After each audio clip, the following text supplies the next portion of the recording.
Imagine spending your entire life knowing that you didn't belong where you were.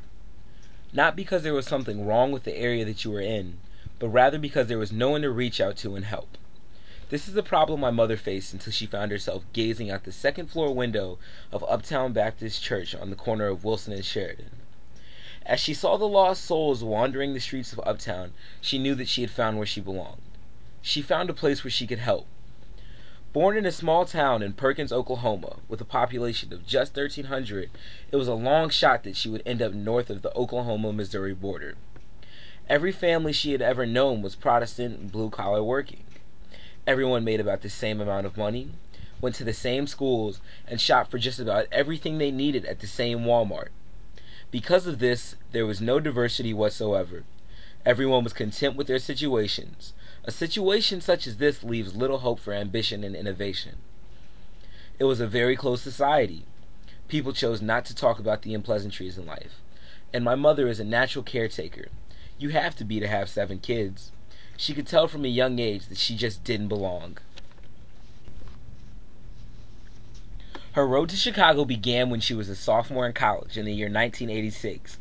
She was on a mission trip from Oklahoma Baptist University. As her group of 42 20-year-olds explored the crime-infested, poverty-riven streets of Uptown, my mother felt a relief that she had needed her entire life. Everyone around her was experiencing great culture shock. She finally felt that she was doing something relevant, something bigger than her. Then and there, she knew the decision that she would have to make. Chicago was quite unique because it was an incredibly diverse community. Instead of everyone else being exactly the same, their only common bond was that they didn't necessarily belong anywhere else. As my mom arrived back in Perkins, she felt the culture shock that everybody else felt in Chicago. She couldn't believe that people who had seen the things that they had seen could go on and not do anything about it. She informed everybody at the age of 22 that she would be moving to Chicago.